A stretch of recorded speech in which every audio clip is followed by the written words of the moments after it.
चलो अभी थोड़ा सा आगे बढ़ते हैं और सेम एग्जाम्पल नंबर जो 4 है ना, उसी में छोटा सा मॉडिफिकेशन कर रहा हूँ ताकि मैं आपको बता सकूँ कि अगर स्पेसिफिक बोरोइंग होता है तो सम कैसे सॉल्व होगा। देख, क्वेश्चन नंबर 4 है, सेम क्वेश्चन है, सब कुछ सॉल्यूशन के साथ में रखा हुआ है। चेंजेस क्या कर रहा हूँ ध्यान दियो। थोड़ा हटा देते हैं थोड़ा सा, AS26 का कैलकुलेशन हटा देता हूँ, ये कैलकुलेशन हटा देता हूँ। नया बोरोइंग कैलकुलेट करेंगे ना अपन। ठीक है, तो मैं यहाँ पर एक और चीज़ ऐड कर रहा हूँ, एक और लोन ऐड कर रहा हूँ, ध्यान दीजिए आप। से 12%, थोड़ा ऊपर कर देता हूँ, 12% अगेन बैंक लोन ही है ये भी, और 50 रुपीज़ का है। And this was taken on 1 अप्रैल 19। बस इतनी इन्फॉर्मेशन मैंने ऐड की, बाकी rest of the question I am keeping same. Only new information that I am adding here is that this is specific loan। Specific का मतलब क्या होता है कि ये जो लोन है ना, मैंने लिया ही था बिल्डिंग के कंस्ट्रक्शन के लिए, and these are not specific. Non specific का मतलब है they are taken as a general loan, it has nothing to do with whether I am doing a building construction और नॉट, उसे कोई कनेक्शन नहीं है इसका। पहला फर्स्ट लोन जो है that is taken for building construction, that I am upfrontly telling you, so that becomes a specific loan. Now obviously the interest will be more, ये तो है, ये प्लस और एक इंटरेस्ट एक्सपेंस ऐड हो जाएगा ना भाई, वो 50 रुपीज पे का, उसको भी कैलकुलेट कर लेते हैं। 12% 12 महीने के हिसाब से, तो 6 रुपीज एक और ऐड हो जाएगा, बराबर ऐड कर रहा हूँ। 50 into 12% into 6 रुपीज, तो 27 + 6 कितना होता है बेटा? 33। Now I have to decide out of this 33 how much will be capitalized. Now जो जनरल का कैलकुलेशन मैंने किया हुआ है, this calculation is perfectly all right. General borrowings का कैलकुलेशन किया है, रेट भी ऑलरेडी कैलकुलेट किया है, तो उसमें कोई दिक्कत नहीं है, that will remain same. What is gonna change is this part, amount to be capitalised, इसको हटा देते हैं बिकॉज ये चेंज होने वाला है। क्यों चेंज होगा उसका रीजन देता हूं मैं। यहाँ पर एक लोन है विच इज स्पेसिफिक लोन, ये वाला, और इसका रेट ऑफ इंटरेस्ट भी हमको कैलकुलेट करना पड़ता है, विच इज ऑब्वियस है 12% ही रहेगा। तो यहाँ पर दो कैलकुलेशन है, इंटरेस्ट रेट स्पेसिफिक लोन वाले का भी करना पड़ेगा।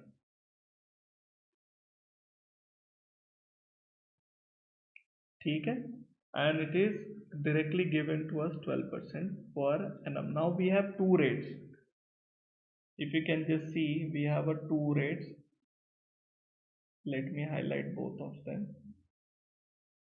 एक तो ये वाला हो गया और एक ये वाला हो गया, है ना। तो जो 12% वाला लोन है दैट इज अप टू 50 तक का है, 50 lakhs का है ना भाई, 50 lakhs बोलो, 50 रुपीज बोलो, and this is for the balance amount. तो नियम क्या बोलता है, 12% का रेट जो पहले हम लोग यूज करेंगे बिकॉज स्पेसिफिक है ना। तो देखो, ये जो 100 और ये 100 है, 200 है, तो देखो यहाँ पर कैलकुलेशन में कैसे करूँगा, पहला जो 100 है उसके दो पार्ट हो जाएंगे, एक हो जाएगा 50 और एक हो जाएगा 50। पहला 50 12% के हिसाब से चलेगा, और it is in the month of April, April है ना बेटा।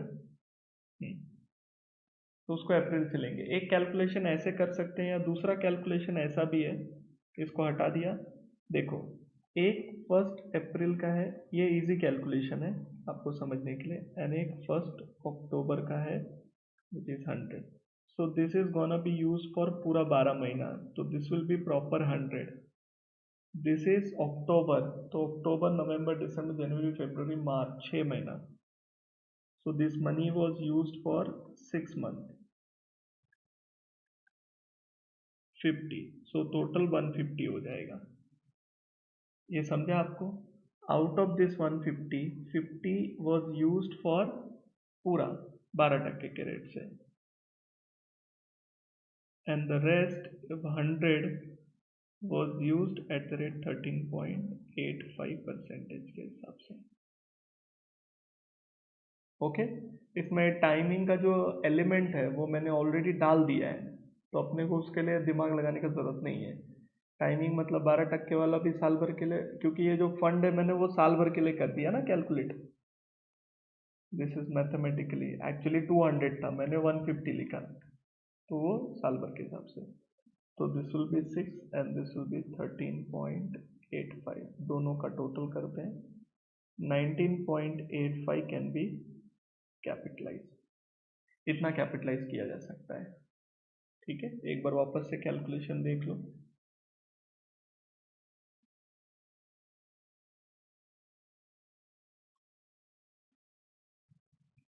चलो देख लो, अमाउंट टू बी कैपिटलाइज में मैंने क्या किया, पहले एनुअल बेसिस पे निकाल लिया अमाउंट। एनुअल बेसिस पे निकाला 150, जिसमें से फर्स्ट 50 जो है वो अपने को भी मालूम है फर्स्ट 50 क्या था, स्पेसिफिक था। इधर देख रहे बंदर, यहाँ देख, फर्स्ट 50 क्या था, स्पेसिफिक था, तो पहले उसको स्पेसिफिक रेट से ले लिया 12% से, एंड द बैलेंस रेस्ट जो भी रहेगा वो हमने 13.85 के रेट से ले लिया, और उसके हिसाब से दोनों का टोटल मार के 19.85 निकाला। अब 19.85 जो भी आपने आंसर निकाला, क्या करेंगे, इसमें से 19.85 माइनस हो जाएगा। सो AS16 19.85 माइनस कर देंगे, सो 33 माइनस 19.85 कम्स टू 13.15, और ये 19.85 क्या हो जाएगा, कैपिटलाइज हो जाएगा इधर, तो this will become to 19.85। AS16 का कैपिटलाइजेशन इस तरीके से होगा। दूसरा, ये जो मैंने एक मेथड यूज़ किया, आप पुराना वाला मेथड भी अप्लाई कर सकते हो, जिसमें क्या कर सकते हो, ये पैसा कब यूज़ हुआ था, 1 अप्रैल को, है ना। तो 1 अप्रैल को ये पैसा यूज़ हुआ, सो 100 में दो पार्ट कर दिया, 50 और 50। पहला 50 को 12% के रेट से लिया, जनरल रेट 12 महीने के लिए, वो तो समझ ही रहा होगा आपको। दूसरा वाला 12 महीने के लिए 13.85 के रेट से लिया, देख लो, ये 13.85 के रेट से लिया। नाउ जो सेकेंड वाला जो इसका है 1 अक्टूबर वाला, वो तो 6 ही महीना यूज़ हुआ है वो पैसा, तो 6 महीने के हिसाब से 13.85, बिकॉज 12% तो यूज़ कर लिया अपन ने ऊपर ही ना, तो उसका टोटल वापस से 6.985 ही आ रहा है। मतलब बोथ वे आप ऐसे भी कैलकुलेट करोगे चलेगा। मुझे ऊपर वाला मेथड पसंद है, जिसमें क्या होता है, एक बार अमाउंट निकाल लिया तो सीधा रेट मल्टीप्लाई करके बात खत्म करो। इसमें क्या होता है, दिमाग लगाना पड़ेगा थोड़ा सा तुमको। So preferable I expect you to use the first method, this one. Second का जरूरत नहीं है, अमाउंट दोनों में हालांकि सेम ही आता है। वापस से जरा ये कैलकुलेशन को जरा ठीक से देखना। I was a little fast in this calculation, but trust me guys, I was not fast. The only thing is that you need to practice well. थोड़ा मैथमेटिक्स तेरा अच्छा होना चाहिए, तेरा कैलकुलेशन थोड़ा अच्छा होना चाहिए। अगर ये सब जगह पर है तो you will understand what I try to do. तो here I am using the specific rate वाला एंड जनरल बोरोइंग, दोनों का एवरेज निकाल के किया। तो AS16 is actually all about this only. ठीक है, तो अगर ये कैलकुलेशन आपको समझता है तो AS16 का आपको कैलकुलेशन आ रहा है, जिसमें बोरोविंग्स के ऊपर कैलकुलेशन किया हुआ है। तो जस्ट ये एक बार देख लो, इसको कॉपी कर लो।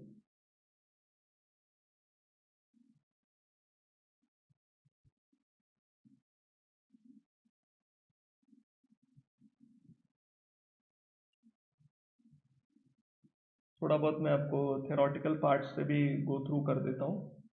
AS16 बोरोविंग कॉस्ट, यहाँ लिखा है बोरोइंग कॉस्ट का मतलब क्या है, यहाँ लिखा है क्वालिफाइंग असेट का मतलब क्या है, जो मैंने ऑलरेडी आपको एक्सप्लेन कर दिया है, इंटरेस्ट एंड अदर कॉस्ट, है ना।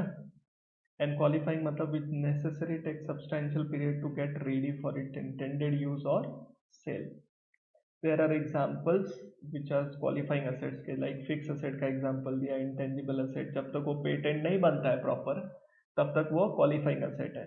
इन्वेस्टमेंट प्रॉपर्टी मतलब बिल्डिंग बिल्डिंग बना रहे हो, कंस्ट्रक्शन चल रहा है, मशीनरी का कंस्ट्रक्शन चल रहा है, वैसा। Inventories which take substantial period of time, wine example के तौर पे यहाँ के केस में क्या था, वाइन है ना। दिस इज बिल्डिंग कंस्ट्रक्शन में, या फर्नीचर अंडर कंस्ट्रक्शन वैसा टाइप में। नाउ ये भी ऑलरेडी मैंने एक्सप्लेन किया है कि standard apply for borrowing cost includes क्या, बोरोइंग कॉस्ट में क्या क्या आता है। कभी कभी एग्जाम में ये क्वेश्चन बन सकता है, तो इसलिए don't ignore it. Now interest and commitment charges, amortisation of discount and related to borrowing. Borrowings में जैसे कि अपन ने मान लो डिबेंचर इशू किया डिस्काउंट पे, तो उसको जो राइट ऑफ करते हैं पीएनएल अकाउंट में, तो उसको बोलते हैं अमोर्टाइजेशन ऑफ डिस्काउंट। प्रीमियम मतलब प्रीमियम ऑन रिडम्पशन, कभी कभी हम लोग जब रिडीम करते हैं तो हम एक्स्ट्रा अमाउंट पे करते हैं। एक्स्ट्रा अमाउंट बोलेगा तो लॉस ही है, वो लॉस बैलेंस शीट में होता है, उसको धीरे धीरे पीएनएल में लाते हैं, तो जितना पीएनएल में लाओगे वो portion.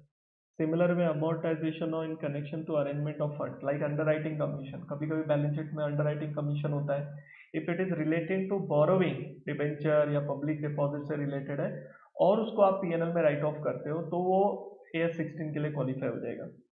Finance charges, finance lease के केस में AS19 करेंगे ना, तो फाइनेंस लीज क्या होता है वो थोड़ा क्लैरिटी आएगा, तब तक के लिए इसमें दिमाग मत लगाओ। AS19 and there is a beautiful one is exchange difference in foreign currency borrowing. Foreign currency loan लेते हैं तो उसमें एक्सचेंज डिफरेंस आता है, वो भी इसमें आ जाता है। तो यहाँ पे याद रखिए कि there are 5 elements one should know which are considered as borrowing cost. Exam में पूछ सकता है, इसलिए ध्यान रखना है उसके ऊपर। कंडीशन कैपिटलाइजेशन की ये मैंने आपको ऑलरेडी सॉल्व करते वक्त सॉल्व किया था, specific borrowing and general borrowing. General borrowing में मैंने आपको ये बताया वेटेड एवरेज कॉस्ट लेंगे अपन, वो तो ऑलरेडी कर दिया कैलकुलेशन ना। अच्छा, commencement of capitalisation, commencement capitalisation कब शुरू होगा, जब essential prepare assets intended should be progress. इसका मतलब यह है कि हरकतें होनी चाहिए। कभी कभी क्या होता है, ड्यू टू स्ट्राइक और due to some reason other than natural process work gets stop. जैसे कि मान लो मैंने कंस्ट्रक्शन चालू किया बिल्डिंग का, ठीक है, 1 अप्रैल को कंस्ट्रक्शन शुरू हुआ और कंस्ट्रक्शन सब सही चल रहा था। अचानक से 1 मई को लॉकडाउन हो गया कोविड की वजह से, और ये लॉकडाउन समझो चला गया 3 महीना एक्सटेंड हो गया। मतलब मान लेते हैं 1 जुलाई तक लॉकडाउन रहा, तो मई जून जुलाई 31 जुलाई तक था, तो 3 महीने के लिए एक्सटेंड हुआ। और उसके बाद फिर हमने काम चालू करा। अब मुझे आप सोच के बताओ, ये 3 महीने क्या एक्टिव प्रोग्रेस था, क्या बिल्डिंग कंस्ट्रक्शन में थी, चालू थी? तो answer will be no. This 3 months building was not under construction because things were stopped. तो ऐसे टाइम पे ये 3 महीने का कैपिटलाइजेशन नहीं होगा। बोलने का मतलब होता है इधर से चालू होगा कैपिटलाइजेशन, जब तक कंस्ट्रक्शन कंप्लीट नहीं होता है तब तक कैपिटलाइजेशन होगा, लेकिन उसमें से माइनस कर देंगे 3 महीना। मान लो ये पीरियड यहाँ से लेके यहाँ तक 12 महीना होता है, तो उसमें 3 महीना माइनस करके सिर्फ 9 महीने का हम लोग इंटरेस्ट कैलकुलेट करेंगे। ये समझ में आता है आपको? तो वो दिमाग में रखिए। Commencement borrowing cost is incurred, obviously borrowing cost होना चाहिए, तो वो सब चीज़ें दी हैं। Notional interest cost not to be capitalise. Notional मतलब आपने इंटरेस्ट पे किया रहना चाहिए, पीएनएल के डेबिट में इंटरेस्ट एक्सपेंस आना चाहिए, then only it is allowed. तुम ऐसा बोलेगा कि अगर ये पैसा मेरे पास होता तो मैं बैंक में रखता और इतना कमाता इसलिए मेरा इंटरेस्ट कॉस्ट है, बकवास, नहीं चलेगा। फिर यहाँ लिखा है पीरियड ऑफ 12 मंथ जस्टिफाइबल होना चाहिए।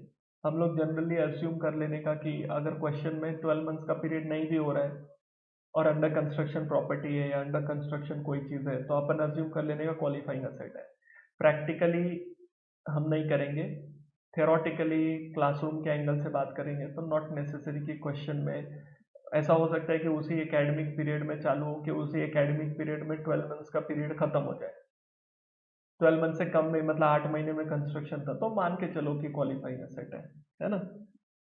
Capitalization should be suspended during extended period in which active development is interrupted.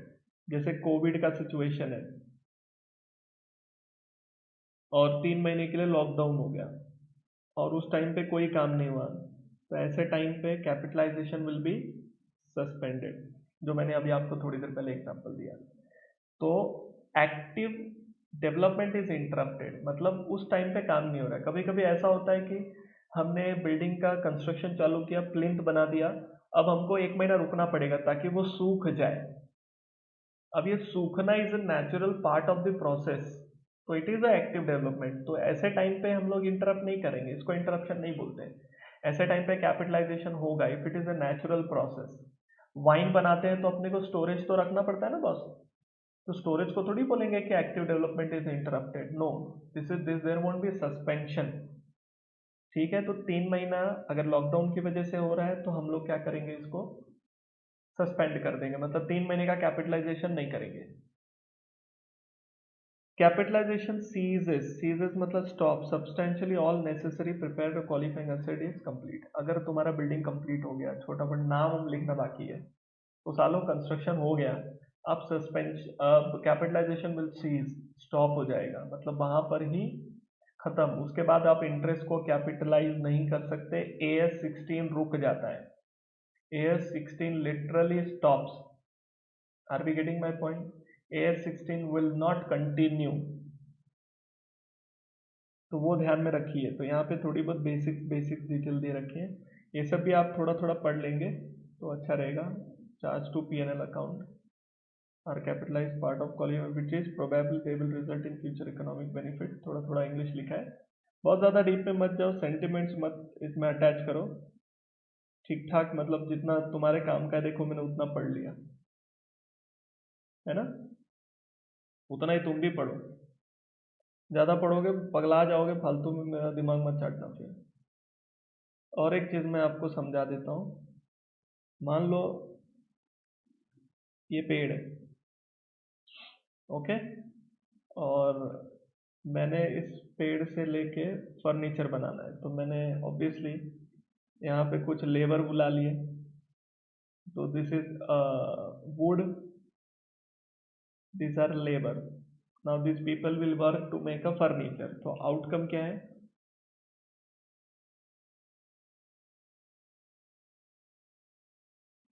ये फर्नीचर बनाना है बेटा, you can call it asset, for me it is asset, ठीक है। अब यहां से लेके यहां तक का पीरियड है ना, यहां से लेके यहां तक। अब मान लो इस काम के लिए मैंने बोरोविंग ली और उसके ऊपर मुझे कॉस्ट भरना पड़ रहा है, so there is a borrowing cost. Question arise होता है, ये जो पीरियड होता है ना यहाँ से लेके, मान लो ये एक हरकत मैंने चालू करी अप्रैल में और पूरा खत्म हुआ 31 मार्च को, 12 महीने लग गए इसको बनने में। तो ये जो प्रोसेस है, यहाँ पे जो खर्चे कर रहा हूँ मैं, इस पूरे प्रोसेस को अपन क्वालिफाइंग एसेट बोलते हैं, क्वालिफाइंग एसेट का पीरियड। ये देखो यहाँ पर इंटेंडेड यूज के लिए रेडी हो गया, ओके। अब एक चीज समझो, इस पीरियड में जो भी खर्चा हो रहा है वो तो कैपिटलाइज होता ही हो, तो किसी को किसको नहीं पता है। मान लो इसमें 10,000 रुपीज वुड का लग गया और लेबर लोगों ने मान लो मुझे चार्ज कर लिया 5,000 रुपीज, तो सबको समझ में आता है कि 15,000 तो भाई कोई बोलने की जरूरत ही नहीं है, फर्नीचर के कॉस्ट में आ जाएगा। तो फर्नीचर जो भी हम कैपिटलाइज करेंगे it will be 15,000, but AS16 क्या अलाउ करता है, ये कॉस्ट का पोर्शन भी यहाँ पे ऐड करने को देता है, मतलब borrowing cost, I would say interest cost, वो ऐड करने देगा। कितने महीने का ऐड करने देगा, पूरा 12 महीने का। आपको समझा? अब मान लो इस दौरान बीच में यहाँ पे कोविड सिचुएशन आ गई और यहाँ पर लेबर लोग को बुला नहीं पा रहा था मैं, लेबर लोग से कोई काम नहीं करा पा रहा था, 3 महीना काम बंद था। तो अब याद रखना, इसको बोलते हैं suspension period. Even though actual जो पीरियड था वो इतना था, तो ठंडे दिमाग से सोचो कैपिटलाइजेशन कितने पीरियड का होगा, सो कैपिटलाइजेशन सिर्फ कितने टाइम का होगा बताओ? 9 महीने का।